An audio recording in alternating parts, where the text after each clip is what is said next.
মেহেরপুরে সড়ক দুর্ঘটনায় আল ইমরান ও জুবায়ের হোসেনের মৃত্যু হয়েছে। এ নিয়ে ওই সড়ক দুর্ঘটনায় নিহতের সংখ্যা বেড়ে দাঁড়ালো ৩ জনে। এর আগে আক্তারুজ্জামানের মৃত্যু হয়। নিহত আক্তারুজ্জামান ও আল ইমরান 2 বন্ধু। তারা একই মোটরসাইকেলে আমঝুপি যাচ্ছিলেন।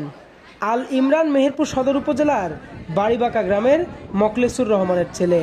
সোমবার বিকেলের দিকে মেহেরপুর শহরের উপকণ্ঠে ব্রিটিশ আমেরিকান টোবাকো বাংলাদেশের 2য় অফিসের সামনে দুর্ঘটনায় জুবায়ের হোসেন সহ 4 জন আহত হয়। পরে হাসপাতালে নিয়ে গেলে কর্তব্যরত চিকিৎসক জুবায়ের হোসেনকে রাজশাহী মেডিকেল কলেজ হাসপাতালে এবং আল ইমরানকে কুষ্টিয়া মেডিকেল কলেজ হাসপাতালে রেফার করে। রাজশাহী যাওয়ার পথে ঈশ্বরদী হাসপাতালে জুবায়ের হোসেন নামের ওই শিশুর মৃত্যু হয়। আল ইমরানকে কুষ্টিয়া হাসপাতালে নেওয়ার পরপরই তার মৃত্যু হয়েছে। নিহত জুবায়ের হোসেন মেহেরপুরের গাংনী উপজেলার ধানখোলা গ্রামের আলী হোসেনের ছেলে। সড়ক দুর্ঘটনায় প্রথমে আক্তারুজ্জামান নামের এক যুবক মৃত্যুবরণ করেন।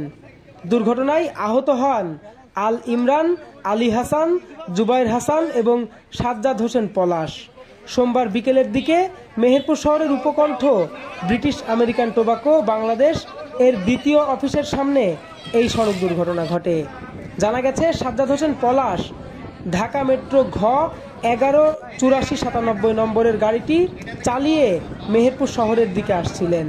একই সময় আলী হাসান নামের এক ব্যক্তি তার পরিবারের সদস্যদের নিয়ে ভ্যান চালিয়ে আমঝুপির দিকে যাওয়ার পথে মেহেরপুর ব্রিটিশ আমেরিকান টোবাকোর অফিসের সামনে জিপ গাড়িটি ভ্যানটিকে ধাক্কা দেয়।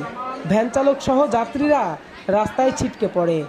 ওই সময় আক্তারুজ্জামান ও তার বন্ধু আল ইমরান মেহেরপুর ল 11-79-90 নম্বরের একটি মোটরসাইকেল চালিয়ে একই এলাকা দিয়ে যাওয়ার সময় জিপ গাড়িটি মোটরসাইকেলকেও ধাক্কা মারে। মোটরসাইকেল চালক সহ আরোহী 2 জন রাস্তার পাশে ছিটকে পড়ে। এর পরপরই জিপ গাড়িটি মেহেরপুরের প্রবেশদ্বারের পিলারের সাথে ধাক্কা মারে।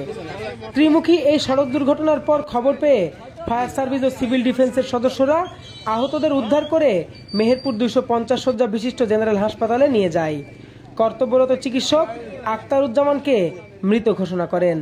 আল ইমরান এবং জুবায়ের হোসেনের অবস্থা অবনতি ঘটলে কর্তব্যরত চিকিৎসক তাদের রাজশাহী মেডিকেল কলেজ এবং কুষ্টিয়া মেডিকেল কলেজ হাসপাতালে রেফার করেন।